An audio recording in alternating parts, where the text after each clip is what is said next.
Film sektoru ilə bağlı kimsə kimsəyə bu məsləhəti verməz. Məni dinləsəniz uduzmayacaqsınız. Bundan o qədər əminəm ki, adım qədər. Boş verin Türk filmlərinə, seriallarına, Türkiyə, Azərbaycan film seriallarına, Özbək, nə bilim Asiya, Avropa, Amerika, hər birini boş verin. Məlum olduğu kimi İranı çox sevmirəm. İran siyasətini, yəni xalqla heç bir zaman işim ola bilməz. Yəni onlar da bizim kimi insanlardır. Ancaq mən deyirəm, dünyanın ən möhtəşəm rejissorları, ən möhtəşəm senaristləri İranlılardan çıxır. Duyğusal, sosial, iqtisadi, mənəvi, tərbiyəvi əhəmiyyətli o qədər möhtəşəm işlər ortaya qoyurlar ki, yəni təbii ki, İran ərazi olaraq, siyasət olaraq, sosial olaraq buna müsaitdir. Ancaq təbii ki, bu cəsarəti özündə tapıb yazan, bunu filmləşdirmək də xüsusi böyük cəsarət tələb eləyir. Və bu adamlar bəzən illərlə uzun müddət, yəni həbs gözləyir və ya ölkədən qaçmaq, miqrant olmaq məcburiyyətində qalır, zülmlər yaşayır. Amma həqiqəti, gedişatı insanlara göstərmək üçün əllərindən gələni eləyirlər. Bilirsiniz, peşə yolunda qurban gedən insanlar şəhid sayılır və bu adamlar əslində şəhidliyi gözə alaraq belə bir addım atırlar. Və bu baxımdan da üzr istəyirəm.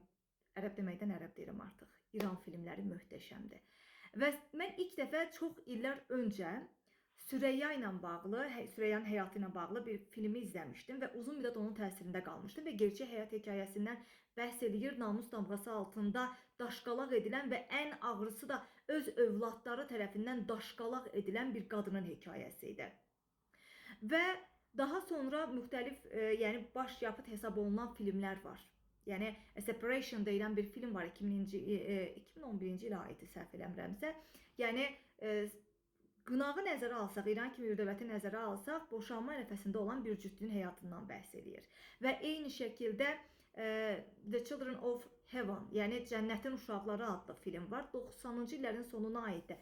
Yadımda deyil dəqiq olaraq 97-98-dir, amma həmin dönəmlərdən bəhs eləyir və həmin filmdən fraqmentlər, reelslər böyük ehtimal ki, qarşınıza çıxmış olar. Bacısına ayaqqabı söz verən bir kiçik körpə bir canın, oğlanın hekayəsindən bəhs olunur. Çox möhtəşəmdir. Yəni sözün əsl mənasında film izləmək, zövq almaq, uzun müddət təsirində qalmaq və dram axtarırsınızsa, İran filmlərini izləyin və əmin olun ki, gerçək həyat hekayəsidir. Yəni İran bu filmlər üçün müsait, bu kitablar üçün müsaitdir. Yəni məlum olduğu kimi Xalid Hüseynin həyat hekayəsi də Amerikada yazıb yaradıbdır və bunca təqibə, bunca hədə-qorxuya rağmen həmin insanlar bir əsər ortaya qoyublar və məncə o əsərləri izləyib qiymətləndirmək də bizim borcumuzdur.